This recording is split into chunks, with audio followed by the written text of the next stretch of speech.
किताब लेकर के जाते थे, SC/ST एट्रोसिटी एक्ट का किताब लेकर के जाते थे, और भी जितने कानून के किताबें हैं वो सब लेकर के थाना में जाते थे, वीडियो के यहाँ जाते थे, CO के यहाँ जाते थे। तो आज देख लो ये सैलाब उमड़ा हुआ है पटना के गर्दनी बाग में।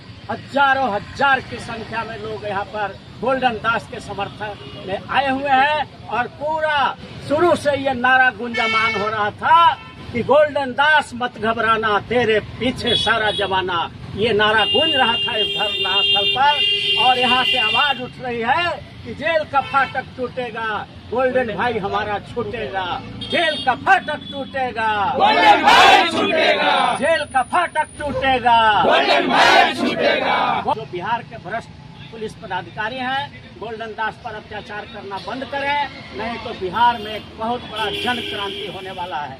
जहाँ पर हुआ था मुजफ्फरपुर में जो कांड हुआ, वहाँ पर बिल्कुल शांति तरीके से प्रदर्शन हो रहा था। कहीं भी कोई इनके लोगों ने कोई आर्म्स या किसी तरह का कोई वेपन नहीं लिया हुआ था। और साथ उल्टा देखने को मिला वीडियो क्लिप्स में है कि पुलिस ही अत्याचार कर रही थी। पुलिस जो है गाड़ियों का शीशा तोड़ रही है और काफी हाईवॉक क्रिएट किए हुए थे। तो और ये धरना प्रदर्शन शांति रूप से करना फंडामेंटल राइट है।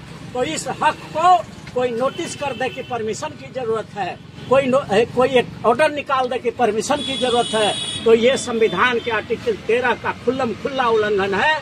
इसलिए ऐसे लोग देशद्रोही हैं जो परमिशन की बात करते हैं। संविधान में कहीं परमिशन की बात नहीं है धरना, शांतिपूर्ण धरना और प्रदर्शन के लिए। देखिए आज हम लोग जो यहाँ गर्दनी बाग, पटना के गर्दनी बाग धरना स्थल पर हजारों हजार की संख्या में गोल्डन दास के समर्थक लोग उपस्थित हुए हैं और इसमें हर वर्ग, हर गरीब के हर वर्ग के लोग हैं, अनुसूचित जाति के लोग हैं, अनुसूचित जनजाति के लोग हैं, अत्यंत पिछड़े वर्ग के लोग हैं, OBC के लोग हैं, माइनॉरिटी समाज के लोग हैं और गरीब समाज जो सवर्ण में है वो सारे के सारे धरना स्थल पर उमड़ पड़े हैं। क्योंकि गोल्डन दास जिस तरह से बुद्ध ने कहा था बहुजन हिताय बहुजन सुखाय की बात करो, ठीक उसी प्रकार बाबा साहब ने बहुजनों के हित के लिए भारत के संविधान में अनुसूचित जाति, जनजाति, अति पिछड़ा और अल्पसंख्यकों के लिए विशेष अवसर का मौका दिया। ठीक उसी प्रकार बिहार लेलिन अमर शहीद जगदेव प्रसाद ने कहा कि 100 में 90 शोषित है, 90 भाग हमारा है, 10 का शासन 90 पर नहीं चलेगा। मान्यवर कांसी राम साहब ने भी यही लड़ाई लड़ा गरीबों का।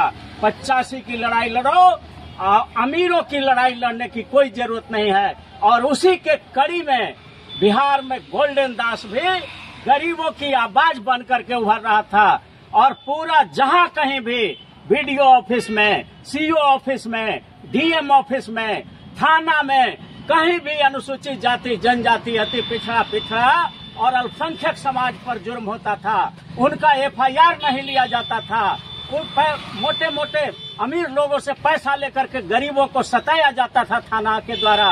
तो गोल्डन दास चट्टान की तरह पूरे बिहार के थानों में खड़ा हो जाते थे और हर जगह ये आवाज उठाया जाता था कि आप संविधान के अनुसार काम करो, आप SC/ST एट्रोसिटी एक्ट के तहत काम करो, आप पास्को एक्ट के तहत काम करो।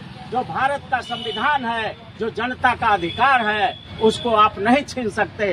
तो इस गोल्डन दास के इस रवैया से पूरे बिहार के भ्रष्टाचारी जितना भी पुलिस पदाधिकारी था सब के सब घबरा गया। क्योंकि उनका जो कमाई हो रहा था, नाजायज कमाई जो हो रहा था थानों में, वो बंद होने लगा था। सब लोग गोल्डन दास के पास पहुंचते थे और गोल्डन दास ऐसे छुप करके नहीं जाते थे, भारत का संविधान लेकर के जाते थे, पास्को एक्ट की किताब लेकर के जाते थे, SC/ST एट्रोसिटी एक्ट का किताब लेकर के जाते थे, और भी जितने कानून के किताबें हैं वो सब लेकर के थाना में जाते थे, BDO के यहाँ जाते थे, CO के यहाँ जाते थे और सिर्फ यही काम करते थे कि भाई जो भारत का संविधान कहता है, जो IPC कहता है, जो एविडेंस एक्ट कहता है, जो SC/ST एट्रोसिटी एक्ट कहता है, जो पाक्सो एक्ट कहता है, उसी के तहत आप काम करिए। और ये कहीं से भी गलत नहीं था, क्योंकि भारत के संविधान का आर्टिकल 19 कहता है कि देश के हर नागरिक अपना संगठन बना करके अपनी आवाज और जनता को न्याय दिलाने का काम कर सकता है, वही काम गोल्डन दास कर रहे थे। और इसी गोल्डन दास के ये संवैधानिक काम से घबरा करके जो आरक्षण विरोधी जो अफसर थे थाना में, या जो कहिए कि भ्रष्ट ऑफिसर थे पुलिस का, वो सारे के सारे लोग इनके खिलाफ हो गए। तो आज देख लो, ये सैलाब उमड़ा हुआ है पटना के गर्दनी बाग में।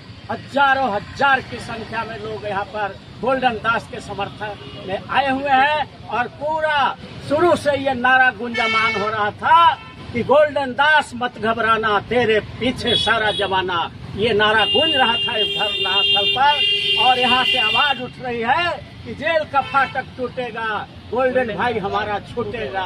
जेल का फाटक टूटेगा, गोल्डन भाई छूटेगा। जेल का फाटक टूटेगा, गोल्डन भाई छूटेगा। गोल्डन दास मत घबराना, तेरे पीछे सारा जमाना। गोल्डन दास मत घबराना। तेरे पीछे सारा जमाना।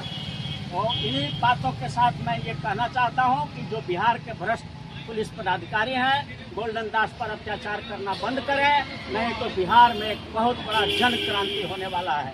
बहुत बहुत धन्यवाद। नमो बुद्धाय। जय भीम, जय भारत। अपराधी भी बताया जा रहा है गोल्डन दास को सर। ये अपराधी बताने वाले लोग खुद अपराधी हैं, क्योंकि संविधान के तहत काम करना कहीं से कोई अपराध नहीं होता है। और इन लोगों को संविधान का ABCD का ज्ञान नहीं है कि भारत के संविधान के आर्टिकल 19 में हर नागरिक को अधिकार दिया गया है कि न्याय के लिए शांतिपूर्ण तरीके से एकदम बिल्कुल प्रदर्शन कर सकते हैं, आर्म्स एमुनेशन के साथ नहीं जा सकते हैं, शांति के साथ। और जहां पर हुआ था मुजफ्फरपुर में जो कांड हुआ, वहां पर बिल्कुल शांति रूप से, शांति तरीके से प्रदर्शन हो रहा था। कहीं भी कोई इनके लोगों ने कोई आर्म्स या किसी तरह का कोई वेपन नहीं लिया हुआ था। और साथ उल्टा देखने को मिला वीडियो क्लिप्स में है